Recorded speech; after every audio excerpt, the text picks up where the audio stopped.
Hello everyone. Welcome to the last video of 2022. Now, we're going to talk about the list. We're going to talk about movies and all. But let's just take a moment here to congratulate ourselves for making through the year. So, give yourself a pat on the back for getting through the year. I'm pretty sure it's been an eventful year for you. If it was good, I'm pretty sure 2023 is going to be even better. And if it wasn't that good, then all the more reason to look forward to the next year. Great time to start afresh, right? I, for one, can't wait to show you guys what we have lined up for the next year. And I'm so excited to watch the stuff that's going to come out next year. I mean, just look at this roster of movies. So many filmmakers coming out with so many great things. But that's for another time. Today, we're looking back. Today, we're going to talk about the best movies of 2022. This is a very sacred task that I do every year.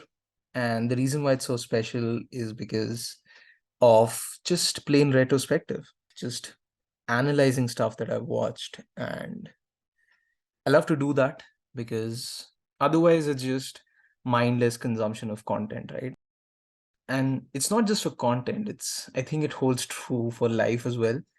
Because if you're not analyzing stuff that you've done in the past, if you're not doing retrospective, then in the words of Mr. Kapil Dev in 83, what else we here for? Right? So yeah, that's why I make lists. I love doing that because it's not just looking back, it's also celebrating the stuff that we've watched. So that's what we're going to do today. Now, I'm pretty sure that you would find a lot of things that you found great will not be there on the list, and vice versa. There might be things on the list that might absolutely surprise you.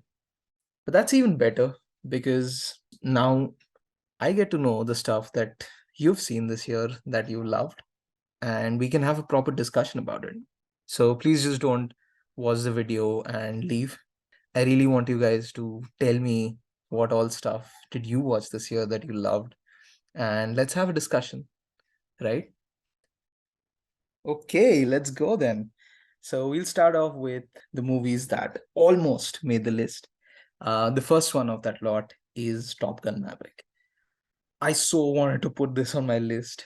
I feel really bad, but that's how it is. What do I say about Top Gun Maverick that hasn't been said before? I mean, like Tom Cruise just proves here that nobody does action set pieces better than him, and Top Gun Maverick is the best example right now. I was comparing this movie to Avatar: The Way of Water, which is another great achievement in VFX. But I think I found Top Gun Maverick to be a better movie. And the reason that I found here that when the action stopped in Top Gun Maverick, I wasn't missing it. I was still into the movie from start to finish. I was on the edge of my seat during the action sequences, and I was with the characters as well. And that was not something that, I found in Avatar. So yeah, Top Gun Maverick, I fully agree with the numbers that it did on the box office. Another movie which I want to talk about is Barbarian.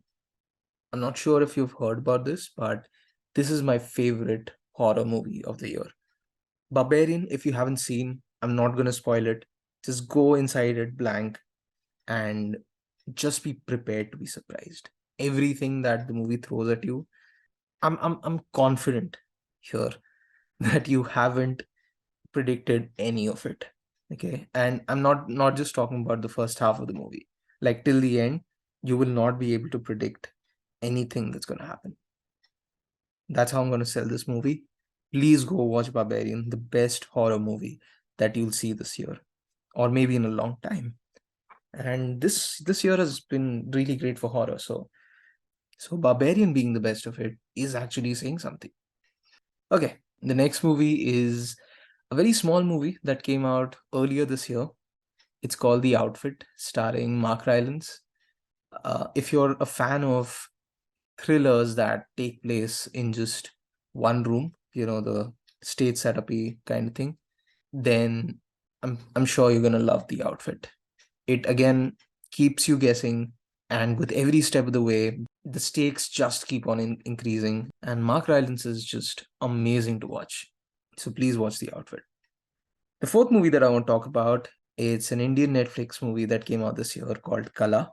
What attracted me to this movie is the way it's talking about depression that I don't think any other movie has done before. It tells you how salvageable mental distress is and how there's always a way to come out of it.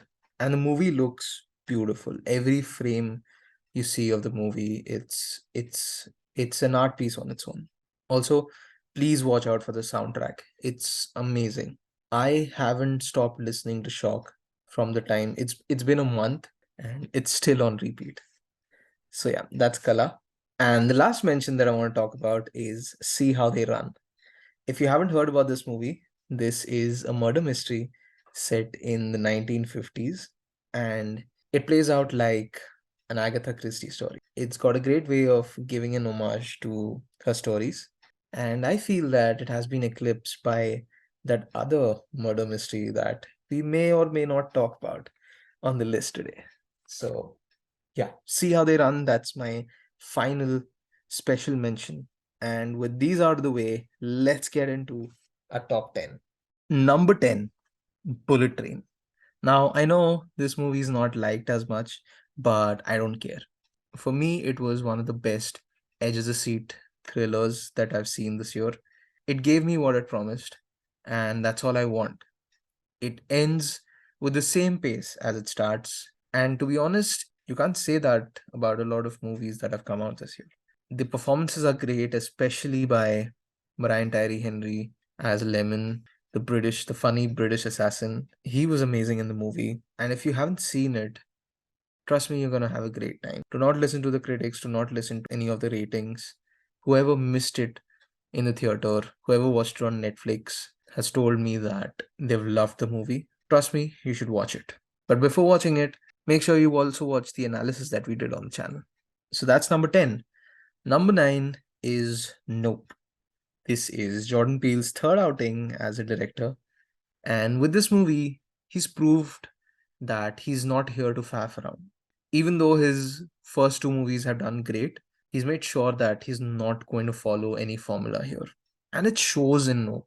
When you see the movie, midway through, you're actually confused as to where the movie is going. But the second half is so rewarding. It feels like he's telling us that this is the reward that you get for hanging around for this much time.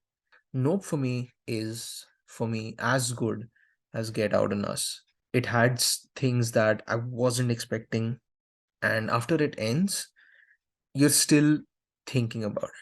So watch Nope and expect your mind to be blown. Also, watch out for the gaudy sequences, the monkey sequence. I haven't gotten over those sequences, so yeah, watch out for it. So that's my number 9. Number 8 is Glass Onion, a Knives Out mystery.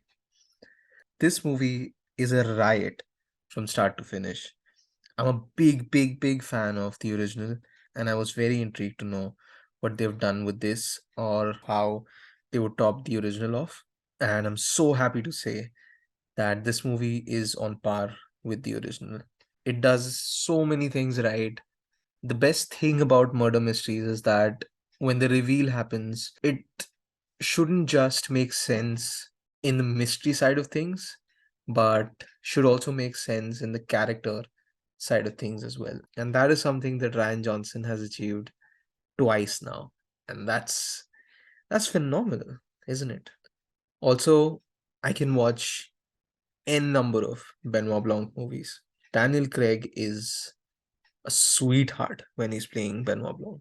I think I like him more in Glass Onion than in the original. He was just adorable in it. So Ryan Johnson, if by any chance you're watching this, we need more Benoit Blanc. Don't keep us waiting for 3 more years. Okay, moving on. My number 7 is Guillermo del Toro's Pinocchio. If there is one thing that I want to thank Guillermo del Toro for. It's for renewing my faith in remakes. In a year which was filled with bad remakes, and there were so many that we were subjected to this year. So the fact that he takes a story which already has been remade several times. I mean, Disney themselves had a live action version that came out this year. So the fact that he took the story and made sure that he was delivering something new here. I mean, I came out of this movie with a lot of things. This movie is talking about innocence, about how a person who's learning new things about life would see the world. It's obviously talking about how bad war is. And it has such a great way of showing death. I mean, if I have kids in the future and I want to introduce them to the concept of death, Pinocchio is the movie that I'm going to show them. It blows my mind that he could do all this while keeping the innocence alive, while keeping this a children's film. And that's a great achievement, I think. And that's the reason why it's on my list. So that's my number seven. My number six is a small movie called After Sun. If there's any movie this year that I want to live inside, it's After Sun. If there's any movie that got the parent child relationship bang on, it's the father daughter duo in After Sun. This movie does not have your usual narrative. It's only about these two people, the father and the daughter, just existing somewhere in the world. And that's all the movie is about. It's them just having random conversation about history, about relationships, about any random thing. And I just loved to see them just coexist in that world. They had a separate world of their own, they had a separate universe of their own, and they were all the more happy with it. I experienced a wide range of emotions while watching this movie, and I think it has to do with the chemistry that the two actors have. The movie is basically about these two people. They obviously have their fair share of insecurities. Like the father's a bit young to be a father. He's just turned 30 and the daughter's in her preteens. So he's having problems with maturity and the daughter's also dealing with that. She understands, she's trying to be understandable about the fact that he's not really ready to be a father. And the fact that he's separated from her mother again makes things difficult for him because he doesn't get to spend this much time with his daughter. He also, it's not just him being a parent. Since he's just turned 30, he has a lot of struggles in his life. And all of this is just communicated in a span of just 2 or 3 days. And it's not even about they tell all of this directly. We just get to feel that in their conversations, in the way they behave around each other. It's just beautiful, and that's my number six pick. The only reason why it's not higher up on my list is because this movie reminded me a lot about Sofia Coppola's Somewhere, which is a very similar story about a father and daughter spending a week or so in a resort. They don't get that much time with each other, and he's having parental issues and everything. So that's the only reason why it's at number six and not anywhere higher. But if you haven't seen Somewhere, or even if you have seen Somewhere, I guarantee that you'll love this movie. It's a great Sunday afternoon watch. So yeah, that's my number six. My number five is a totally opposite movie of After Sun. It's sort of a horror movie.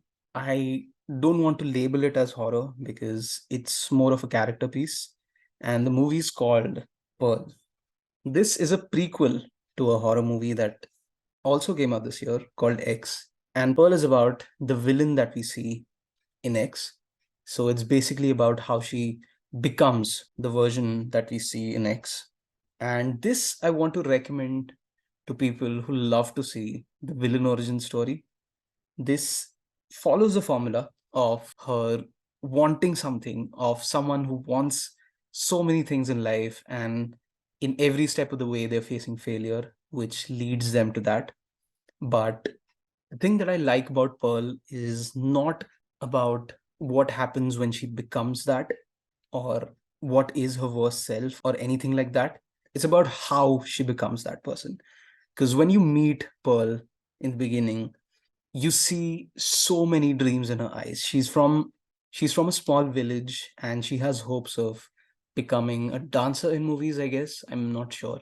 It's basically about her wanting to escape the small town, escape her mother, who just wants the opposite of what she wants. She wants her to stay at home and look after the family, look after the farm and everything. And she doesn't want any of it. She wants to go out and she wants to become a dancer in movies. And you get to see her chasing the dream, wanting to just get out of that place, the agony of chasing the dream, the agony of facing failures, and what drives her into becoming the worst version of herself. It's a ride, this movie. And oh my god, we all of this we experience through the brilliant acting of Mia Goth. There's a great monologue which you might have heard this movie has, which does so much justice to the whole story. It sort of sums up the whole journey of Pearl, and you should watch the movie just for this scene. So that's my number five pick, Pearl. My number four is again very different from Pearl. It's a very sweet film that I'm not hearing a lot about. I really thought that this movie, when I saw it in the beginning of the year, would get a lot of awards recognition, and it's not getting any. But you have to watch Good Luck to You, Leo Grande. I want to start by saying I've never seen a movie like this before. I've never seen a movie which depicts female sexuality in this way before. It's basically a story about a 68, 69-year-old woman who hires an escort and meets him in a hotel room.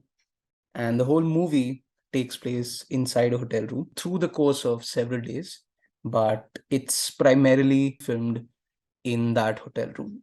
And because we get to see their encounters in that hotel rooms over the course of several days, we also get to see a sweet journey of emotions that they go through. And it's obviously talking about sexuality in a very, very, very different way, in the sense that there's this woman who hasn't experienced sexuality at all. She has been given the concept of sex in the way that it is only used for reproduction. It can never be used as a tool for pleasure. And that's what her marriage has taught her.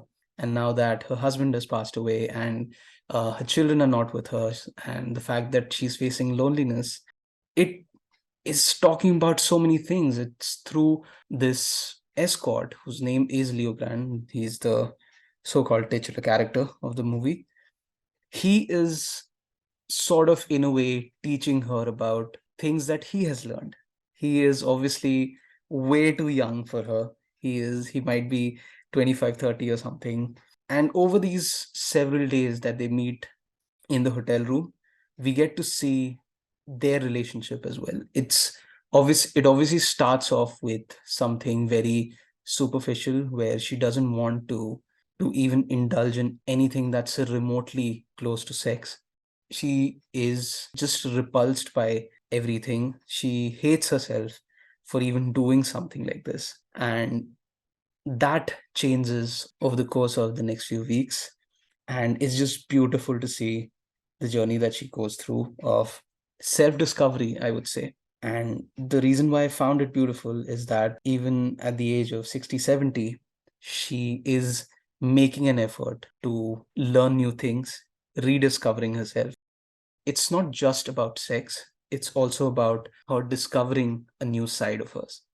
I wouldn't say what that is or what she discovers. That is for you to find out. But it's beautiful, and it's criminal. It's just criminal, the fact that nobody's recognizing Emma Thompson in this role. It's her career best by 1,000 miles.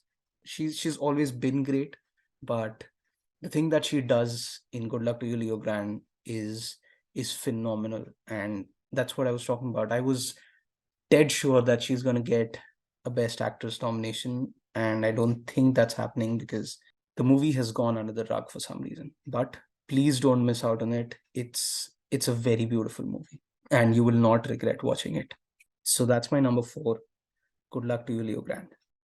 Okay, My number three movie. Oh my God, guys. We're in the top three now. So, my number three, my third best movie of the year is obviously, drumroll, RRR. We already did an hour's analysis on our channel. It wasn't as much of an analysis as it was just us fangirling and fanboying about it. I don't know how to encapsulate the whole movie in a minute or so, but we live in a world where this sequence happens in the middle of the movie. Any other action movie, something like this would have been the finale of that movie. But no, RRR after this has about an hour and a half or so remaining, and it still delivers. That's the beauty of this movie. Remember back in 2015 when we saw Mad Max Fury Road and we thought there's nothing there's nothing that's going to come out that's going to match this madness. And that's what RRR did for us. It was madness from start to finish, not just in the action, but also in the emotional front as well. I think that is something that has resonated with a lot of audiences, where you get so many things in a movie. You get the action, you get the emotion, you get the romance, and you get a phenomenal dance sequence. Actually, multiple phenomenal dance sequences. What else do you want from a movie? I'm pretty sure for years to come, this movie is going to be the example of adrenaline in movies when we talk about it. RRR is that for me. And I really hope it wins a lot of things in this award season. So that's RRR for me. Number three, and yes, there are two movies that were okay. It did not match the energy of RRR, but I think the top two movies just resonated with me more than RRR. But in terms of experience, in terms of wholesome entertainment, I don't think anybody did better than RRR, and I think it can only be topped off by the next Rajamoli movie. That's number three. My number two is Banshees of Inisherin. This movie is directed by Martin McDonough. He has made some of the best dark comedies in the past years. There's Seven Psychopaths, there's Three Billboards, there's my favorite, In Bruges. But I think Banshees of Inisherin is the best of them all. Maybe it's recency bias, but for now, I think Banshees of Inisherin is the best of them all. This movie is about two friends living in a remote village. One day, the older friend, who's about 70 or so, decides to break friendship with the younger friend. He just decides to stop talking to him fully. The younger friend's about 40 or so, and he doesn't understand why that's happening because they're best friends. So, what he does is he starts pursuing him to know why he's doing that to him, because it's very abrupt, right? After a few days of chasing him, the older friend tells him that he's becoming old and he wants to do something for himself. He tells him that he finds the place very provincial, in the way that everybody's talking about random things, unproductive things, and the friend himself is very boring. He only talks about getting up, cleaning his donkey, taking his dog for a walk, and all those daily routine stuff, just going to the bar, drinking all day, and just cracking jokes and everything. So he wants to be away from all that. And that's the reason why he doesn't want to talk to him anymore. And that thing baffles the younger friend because he doesn't understand why someone would do such a thing, because they're the best of friends, and he can't just stop talking to him. That can't be a reason. But from the older friend's angle, we get to know that he's old and he thinks that he's obviously not going to be around for a long time. So he wants to leave something that will remind people of him. So he decides to devote his time to music. He wants to be more productive in life, but that's a conflict for the younger friend because for him, nothing matters more than friendship. And I think this movie in that way is talking about generation gap, because the older one thinks that he is being right in his decisions and the younger one feels that he's being naive. But there's another friend that he hangs out with, who's a younger boy. He's in his late teens or something, that he finds annoying, just like the older friend finds him annoying. And also the reason why this movie takes place in a remote village is because of the limited topics that people talk about there. They are only talking about stuff that they've done all day. They're not talking about the world. They're provincial in a lot of ways. And that is also depicted very well when the 40-year-old friend's sister wants to get out of the village soon as possible because she doesn't see herself growing old in a remote village. And this is just the basic plot of it. Like I said, it's a dark comedy, and things take a very dark turn as the minutes go by. So watch out for Banshees of Inisherin. Now, this is my number two movie of the year.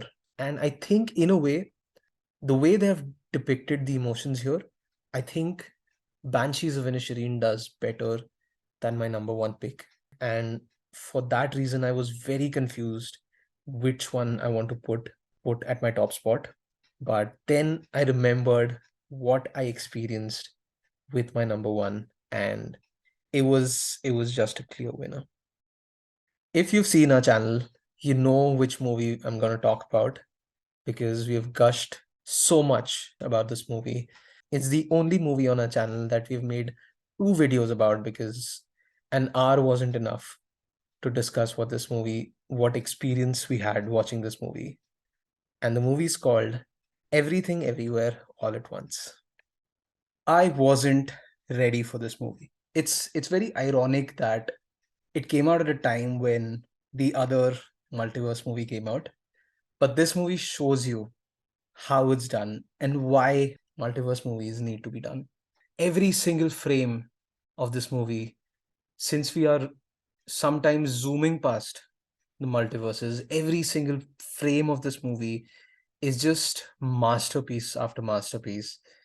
It's got so much detail. Even if that frame lasts for like just 1 second, they haven't compromised on the detail. That's what you need in a multiverse movie. But this is the technical part of it, which is great and all. But inside all of this chaos, is a story about a mother and a daughter, about the immigrant experience that they've had, what experience she has had, what experience her daughter is having, about how she's dealing with her daughter's sexuality, and just the acceptance of each other.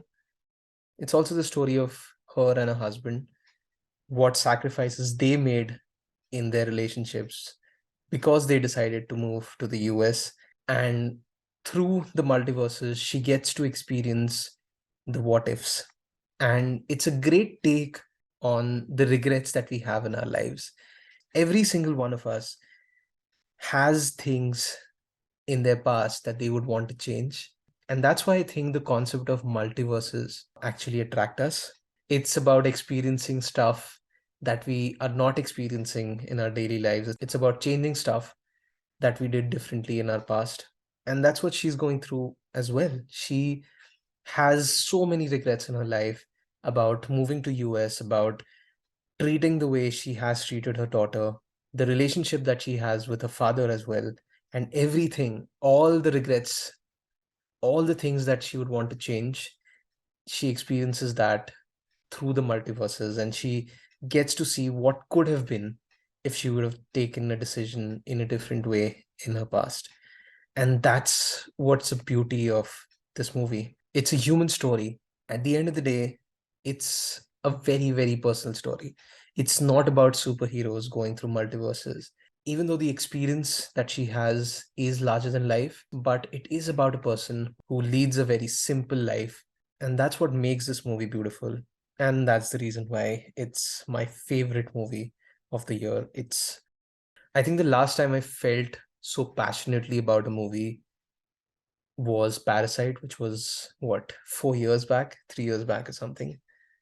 Yeah, this movie I got to learn a lot of things about life.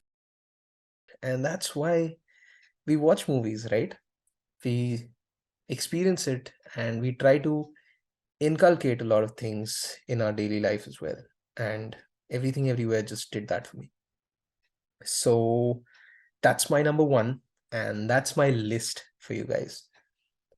Tell me in the comments which one did I miss out. Tell me in the comments which one are you looking forward to watching, and which one do you actually agree with me. So I am very much looking forward to what your lists are. So please comment down below. Also watch all of our videos that we did this year, because next year we're going to do a lot of new things to the channel. So this is your chance to buckle up and subscribe to the channel and like all our videos. Until then, a very happy new year. I'm sure the next year is going to be better for everyone. Here's looking forward to the new year, and thanks for watching our videos this year. See you next year. Bye bye.